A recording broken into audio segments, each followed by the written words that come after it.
Nah, tadi sudah dijelaskan mengenai B. Tulisannya B, A, Y ya. B itu.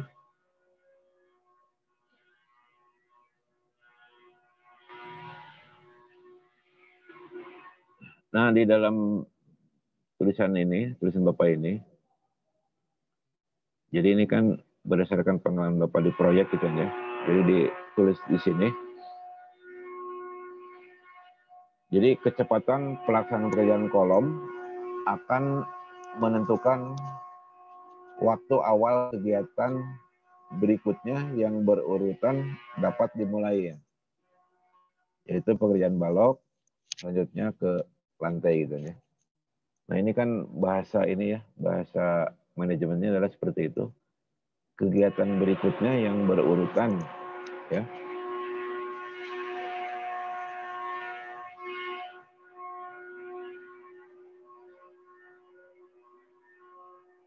Kemudian perlu digarisbawahi bahwa tulisan Bapak ini adalah non monolitik ya. Jadi berbeda dengan yang monolitik ya. Jadi kalau monolitik, kolom, balok, ya. Tetapi dalam pembahasan ini adalah kolom dulu dicor, kemudian nanti berikutnya pelaksanaan balok dan lantai ya.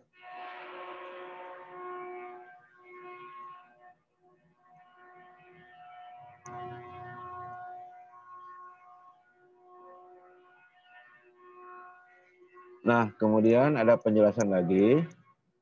Dalam satu hari kerja minimal 4 buah kolom ya. Dapat diselesaikan, jadi telah dicor ya. Dengan posisi pada tempat perpotongan dua garis as bangunan yang sejajar itu ya. Seperti dicontohkan.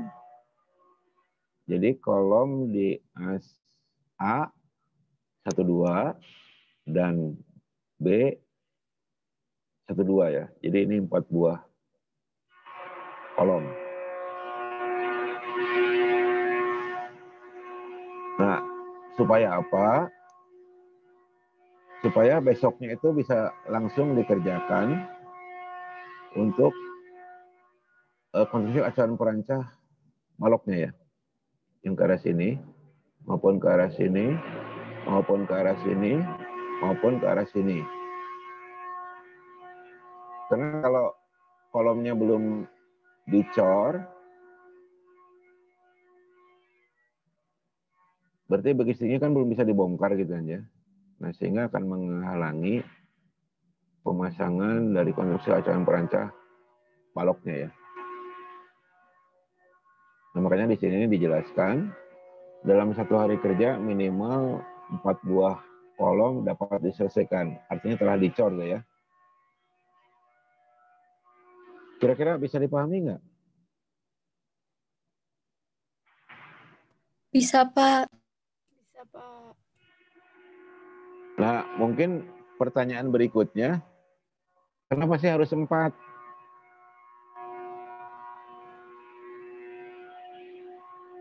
Nah, ini kaitannya dengan ini.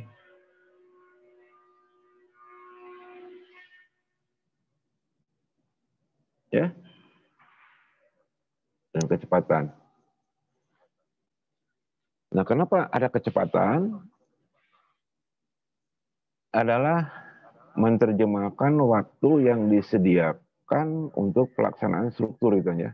Jadi kan ada waktu pelaksanaan proyek, kemudian diterjemahkan berapa pekerjaan untuk struktur bawah, jadi berapa hari ya. Jadi berapa waktu untuk struktur atas, berapa untuk ME, dan lain-lainnya itu ya. Nah, otomatis kan kita harus menganalisis di dalam metode pelaksanaannya. Berapa sih masing-masing durasi untuk setiap elemen yang akan dilaksanakan? Kita harus keluar kan dari analisis metode pelaksanaan. Kemudian berapa sih jumlah alat yang dibutuhkan gitu kan ya. Kemudian berapa set booksheet yang dibutuhkan. Berapa set itu untuk jumlah kolomnya berapa buah, kemudian untuk tingkatnya berapa tingkat lantai gitu kan ya. Itu harus keluar di dalam analisis metode pelaksanaan. Nah, bagaimana dengan metode konstruksinya? Ya tergantung dari sistem yang akan digunakan. Seperti dijelaskan di pertemuan-pertemuan sebelumnya, bahwa kolom itu kan ada 3 jenisnya ya, yang partisi, yang bentuk siku, dan yang bentuk kotak gitu ya. Itu kaitannya dengan metode konstruksinya gitu ya. Nah, dari metode konstruksi yang dipilih, maka disusunlah metode kerjanya gitu ya. Kira-kira kegambar nggak pengertian metode pelaksanaannya? Yang kegambar, kebayang? Halo? Kebayang, Pak. Jadi kenapa dalam 1 hari kerja minimal 4 buah kolom dapat diselesaikan? Berarti di sini minimal juga 4 set cetakan kolom harus disediakan gitu kan ya. Nah, itu untuk memenuhi analisis gitu. Sekali lagi analisisnya di sini metode pelaksanaannya. Ya sedikit-sedikit Bapak memberikan gambaran untuk metode pelaksanaan itu ya. Nah, di dalam yang PKL tahun ini ya, yang sudah presentasi atau sudah diseminarkan kemarin pada semester lalu gitu ya. Tetapi masih banyak yang keliru di dalam menerjemahkan metode pelaksanaan. Ya. Makanya di PKL itu Bapak sudah mewanti-wanti, jangan diberi judul gitu ya. Metode pelaksanaan pondasi, metode pelaksanaan kolom balok lantai gitu ya. Jadi jangan diberi judul seperti itu, karena isinya nanti ke metode kerja gitu aja. Jadi keliru-keliru lagi. Makanya PKL itu udah aja judulnya ke proyek gitu ya. Tinjauan pelaksanaan proyek apa gitu. Jadi tinjauan pelaksanaan proyek pembangunan gedung apa gitu kan ya. Itu aja judulnya. Nah nanti isinya dibatasi yang dibahas atau apakah struktur bawahnya saja, apakah struktur atas, tapi dalam struktur atas dibatasi juga gitu ya. Jadi apakah nanti kalau kondisi normal kan proyek itu sedang berjalan di lantai keberapa gitu ya. Nanti selesai PKL lantai keberapa gitu ya. Kemudian kalau ngambil struktur bawah dimulai dari mana, selesai di mana gitu ya. Kalau ngambil struktur bawah kan dari misalkan untuk fondasinya bore pile, nanti selesainya pasti di pile cap gitu ya. Karena ke atasnya itu sudah struktur atas gitu ya. Atau sekalian dengan basement gitu ya. Itu kan masih struktur bawah juga gitu. Nah, jadi ini Bapak mau wanti-wanti ke kelas ini jangan keliru menerjemahkan metode pelaksanaan itu ya. Jadi metode pelaksanaan itu harus keluar analisisnya gitu aja. Dan memang di pembahasan PKL itu harus keluar metode pelaksanaannya biar jelas. Tapi hanya pembahasannya saja. Jadi waktu siklus perlantainya itu berapa hari itu kan keluar. Kemudian jumlah begisting yang disiapkan itu ada gitu ya. Untuk kolom berapa set, untuk tingkatnya berapa tingkat gitu ya. Kemudian peralatan yang disediakan itu apa saja gitu kan. Itu untuk pembahasan di metode pelaksanaan pekerjaan, tapi di awal-awal saja menjelaskan metode pelaksanaannya. Baru ke bawahnya atau selanjutnya cerita metode kerjanya gitu ya. Oke, kita lanjutkan kembali.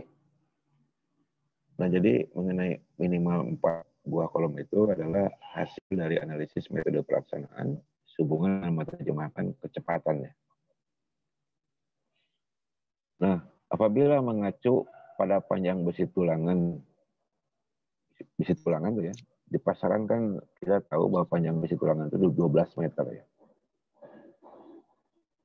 Nah, supaya besi tulangan itu bisa dipasang sekaligus gitu ya, maka diperlukan minimal 6 buah kolom seperti ditunjukkan pada gambar di bawah ini gitu. Nah, ini aplikasi di lapangannya ya terserah nanti ya, apakah memasang besi tulangannya itu untuk balok gitu ya, akan dipasang sekaligus atau menunggu dulu cetakan begistingnya selesai gitu ya. Nah, itu tergantung dari metode-metode yang dikembangkan di lapangan gitu ya. Nah, ini kan hanya penjelasan saja ini. Kalau memang mau sekaligus dipasang, jadi artinya bahwa jumlah pekerjanya itu banyak gitu ya. Jumlah pekerjanya banyak. Jadi dalam satu hari kan 6 buah kolom ini diselesaikan. Kemudian masang begisting pagi-pagi ini kan ya. Pagi-pagi ini. Maka sore harinya besi tulangan yang panjang yang 12 meter itu untuk tulangan utama balok, maka sudah bisa dipasang di sini. Jika bentang ini misalkan 6 meter atau 8 meter kan sudah bisa dipasang gitu. Panjang besi tulangan yang 12 meter. Kira-kira seperti itu. Bisa dipahami nggak?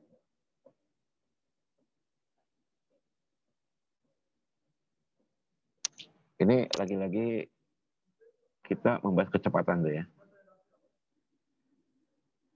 Jadi misalkan satu hari ngerjakan kolom, ini yang 6 buah kolom itu, satu hari kan ya. Misalkan hari ini menyelesaikan kolom sampai dicor kan ya. Kan besoknya dibongkar kan. Kemudian memasang balok pagi-pagi kan. Nah, masang balok itu hanya disediakan untuk bagian bawahnya dulu aja. Supaya tulangan yang 12 meter ini bisa naikkan gitu.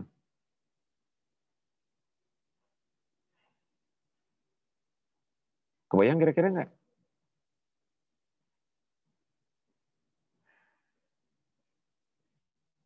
Halo? Kebayang? Kebayang, Pak.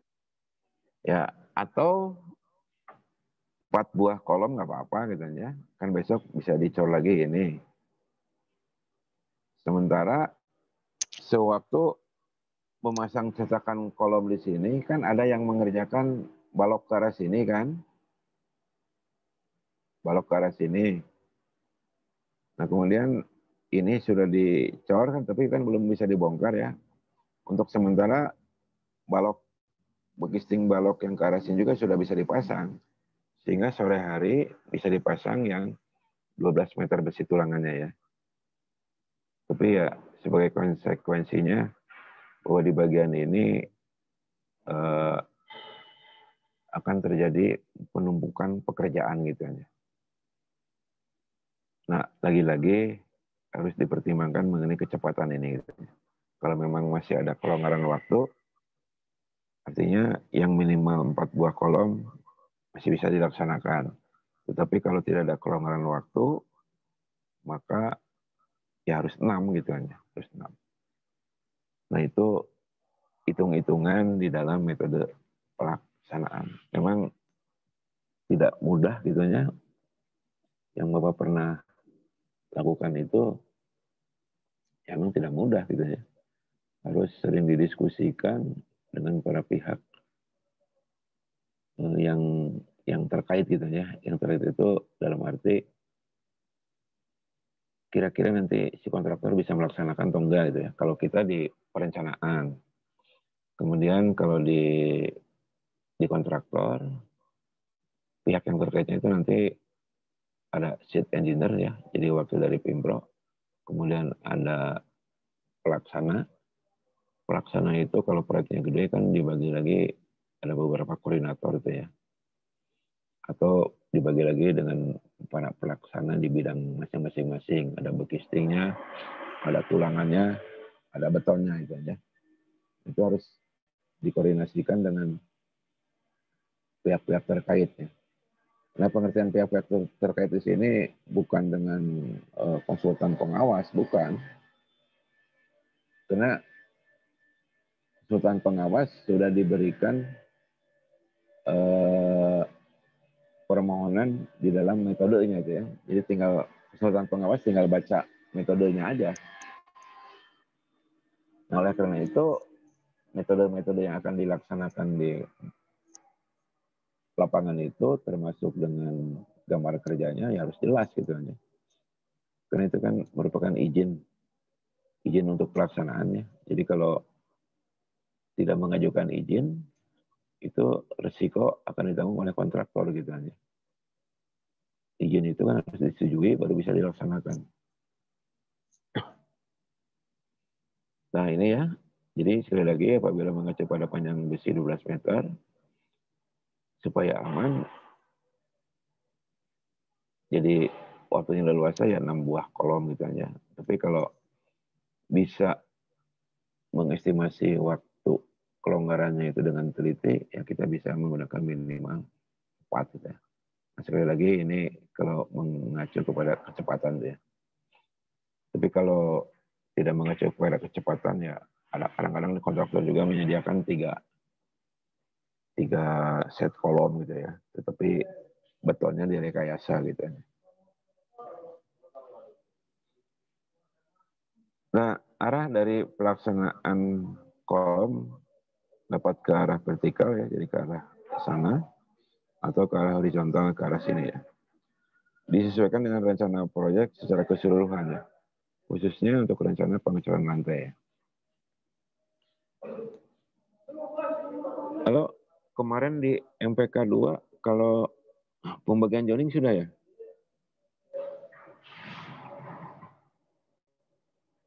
Halo? Sudah, Pak. Sudah, Pak. Sudah berikut tugasnya kan ya? Sudah UTS juga. Oh, udah UTS ya. Nah, berarti yang dimaksud dengan pengertian di sini di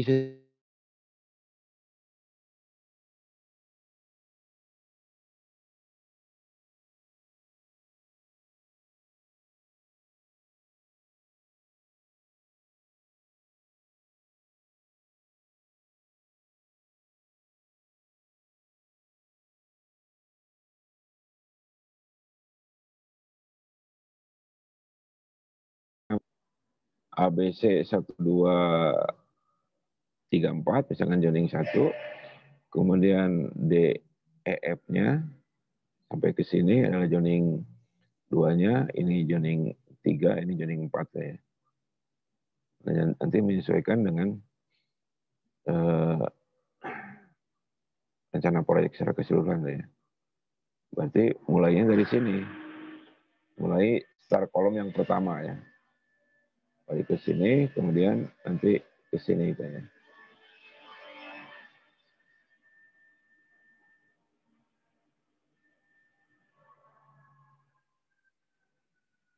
Oke, seperti itu. Nah, kemudian untuk menentukan kecepatan pelaksanaan kolom perlu direncanakan kebutuhan waktu ya, T, dari setiap kegiatan pelaksanaan kolom. Pada tahap ini terlebih dulu dihitung untuk per satu buah kolom ya. Jadi satu pemasangan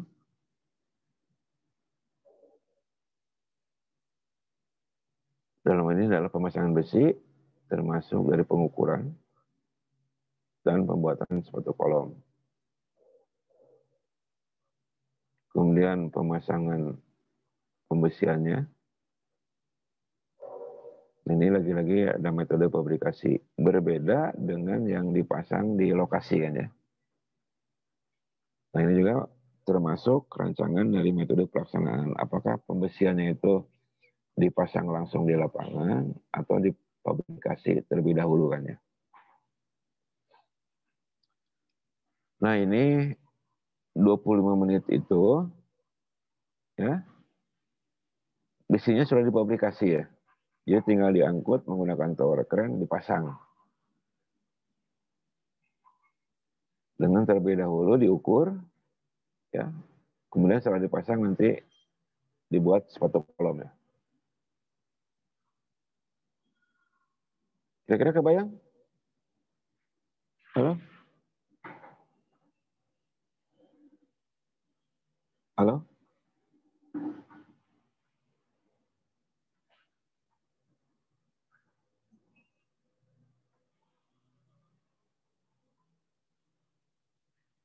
Halo, kebayang ini? Cara masang besi? Iya, Pak. Ya. Iya, Pak.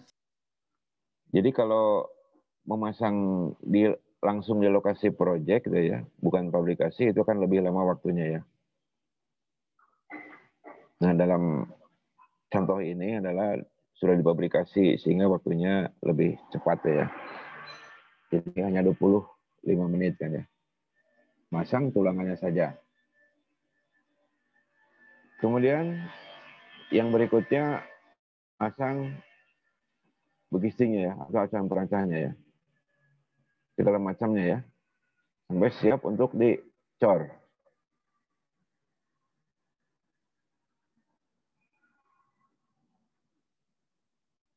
Nah ini untuk ukuran 0,8, tingginya 4 meter, tapi dicornya kan 3,6 ya. Bisa aja ini 4 meter kan ya, 4 sisi, 1 buah, ini volumenya sebesar ini kan ya. Di sini jelaskan juga tinggi antar lantainya adalah 4 meter. Maka tinggi panel cetakan di perhitungannya 3,6 ya. Jadi ini.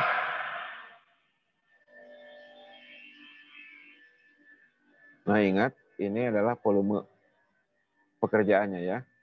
11,52 untuk satu buah kolom dengan ukuran ini.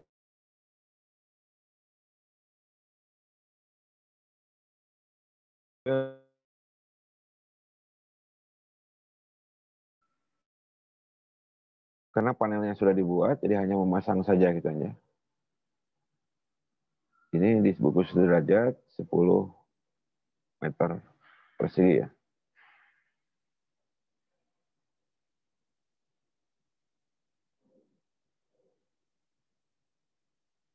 Menyetel dan memasang 6 dan 3 jam. Sehingga total waktu yang diperlukan adalah 9 jam.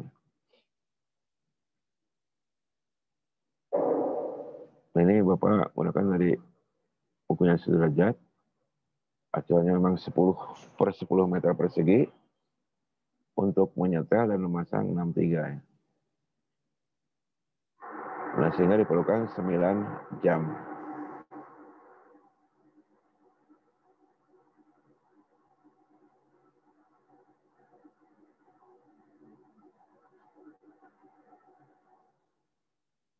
Nah, sekarang kita lihat SNI-nya. Situ kelompok tenaga kerja Bekisting adalah 3 orang ya. Yang terdiri dari 1 orang tukang dan 2 pekerja. Maka kalau dihitung, ini volume pekerjaannya 11,52 itu dikalikan 9 jam kan ya. Kemudian dibagi dengan standarnya ini 10 meter persegi per orang dikalikan 3, jadi dibutuhkan 3,46 jam ya per orangnya itu untuk memasang cetakan yang 4 sisi ya.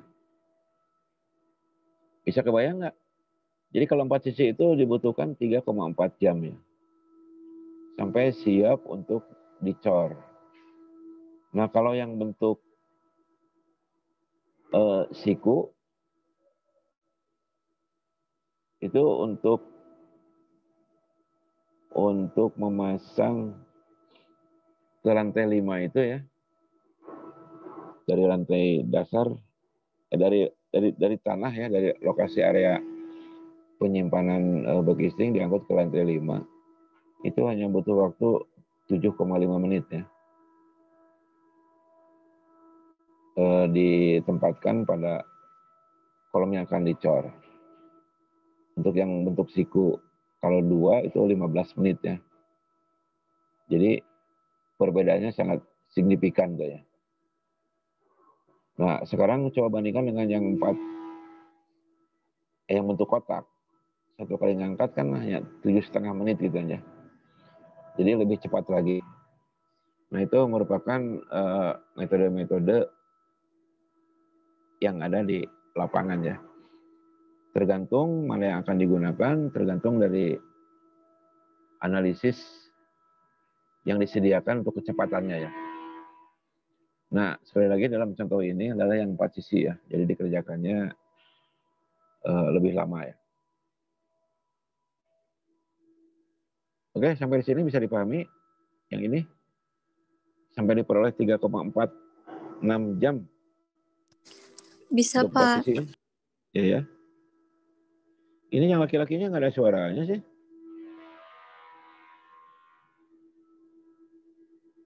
Mas Abu Bakar bisa? Mas Abu Bakar bisa nggak? Bisa, Pak. Oke ya.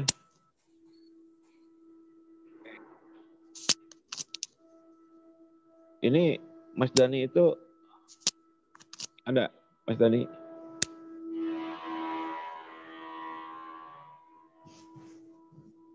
Halo Mas Dani?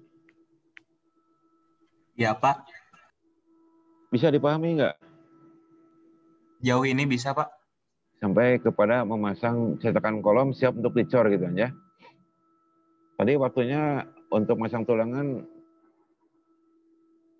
0, berapa sih? 0,42 jam. Masang cetakannya 3,46 jam. Nah, sekarang ngecornya.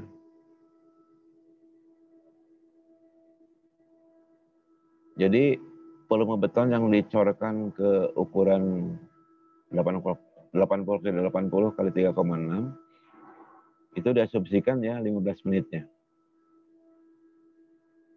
Jadi sekitar 0,25 jam. Baik, Pak. Nah, maka kalau dijumlah ini, maka dibutuhkan 1 buah kolom. Selesai dikerjakannya itu membutuhkan waktu 4,13 jam atau sekitar 0,59 hari ya. Memang lebih kecil dari 1 hari. Nah, ini coba dicek ya. Lupa lagi jam kerjanya itu apakah yang 5,5 jam atau yang 6 jam ini ya. Hitung ya. Cuman tadi cek lagi aja nih.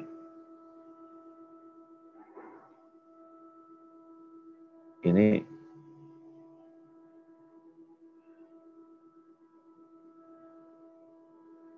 dikonversi ke sini gitu ya. Ini apakah efektif atau belum gitu aja.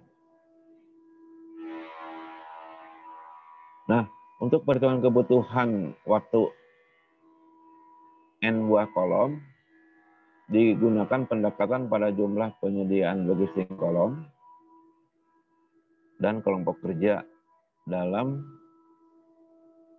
1 hari kerja ya. Dalam 1 hari kerja ya.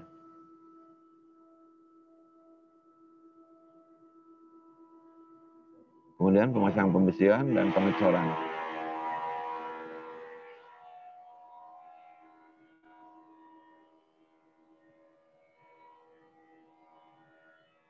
Kemudian untuk berikutnya ya, dihitung kebutuhan waktu untuk N buah kolom dalam 1 hari kerja dengan mempertimbangkan jumlah penyediaan logistik kolom, kelompok kerja, dan waktu lembur kan ya. Kalau memang mau jam kerjanya itu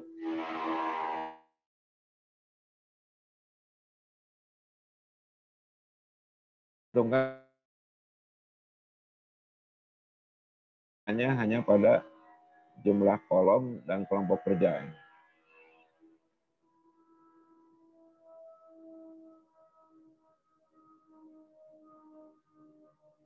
Nah, ini contohnya. Dihitung, sebentar yang ini aja lah, biar jelas. 4 kelompok kerja dengan 6 set begising kolom ya. Yang ini tabel yang ini, bukan tabel ya, grafik yang ini, 6 kelompok kerja dengan 6 set cetakan kolomnya. Nah, di sini hasilnya untuk dapat selesai dalam 1 hari kerja, maka diperlukan masing-masing 6 kelompok kerja pada pembesian dan begising serta 6 set kolom ya. Jadi kalau ini kan 6 kolom. Yang ini 4 kelompok dengan 6 set. Kalau ini 6 kelompok dan 6 set ya. Jadi bisa dilihat waktunya kalau 6 jam itu akan lebih 6 jam efektifnya ya.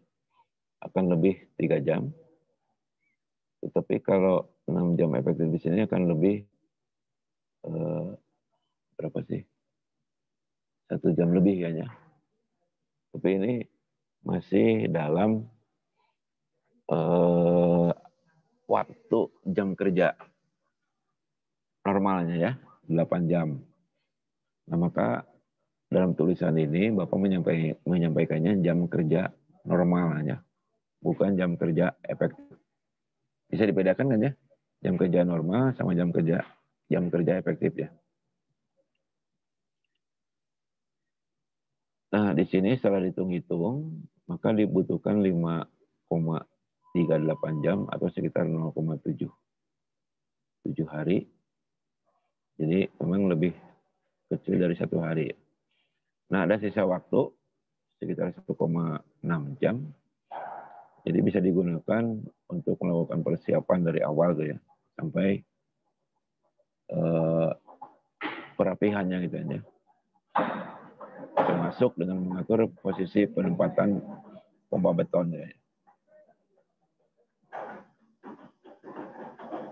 Nah, ini yang terakhirnya.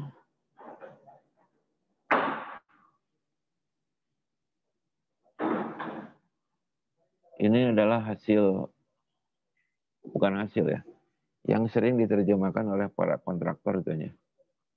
Para kontraktor. Untuk supaya siklus pengecasan lantainya kontinu ya, pada umumnya kontraktor menyediakan begising kolom 1/3 dari jumlah kolom per lantai. Dengan maksud untuk mengantisipasi keterlambatan pekerjaan dan waktu tunggu dari pembongkarannya. Nah, ini sebagai pemahaman buat Anda aja ya. Dan sekarang juga sering terjadi di proyek-proyek itu. Kalau proyeknya kecil, maka bagi supplier beton itu ya menjadi alternatif yang kesekian itu ya. Tapi kalau proyeknya besar, itu menjadi alternatif yang pertama ya. Bukan alternatif, urutan pertama dari supplier beton ya. Supplier beton itu kan ada dump truck-nya dan ada concrete pump-nya ya. Ya. Iya, Pak. Kalau Anda hanya beli betonnya saja. Tapi kalau Anda sewa concrete pump-nya atau sewa pompa betonnya gitu ya, maka Anda tinggal beli betonnya saja itu ya.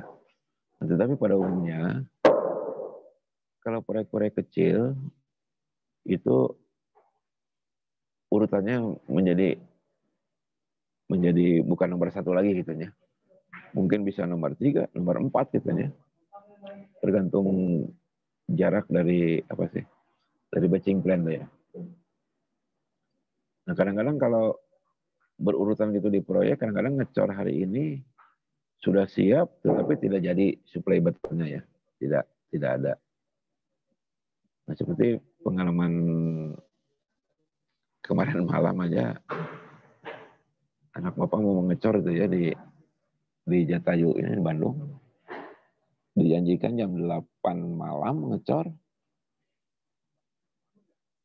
datang betonnya itu jam 4 subuh gitu aja. Bisa kebayang nggak mundur gitu? Ya, Iya, Pak.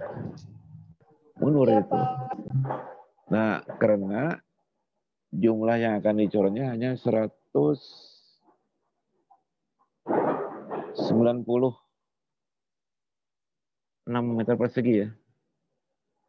Kecil kan? Di bawah standarnya. Dia hanya berapa truk, kayak 3 truk kalau nggak salah. Jadi itu di prioritasnya menjadi urutan keberapa gitu aja. Nah, dengan tukang bekerja yang tadinya bisa bekerja jam 8 malam, maka harus bukan harus ya. Jadi menunggu bisa bekerjanya jam 4 subuh gitu ya. Bisa kebayangkan harus ada upah tambahan gitu aja. Itu risiko yang harus diambil oleh kontraktor ya. Ya makanya kontraktor itu harus pandai-pandai menerjemahkan dari penyediaan waktu itu ya.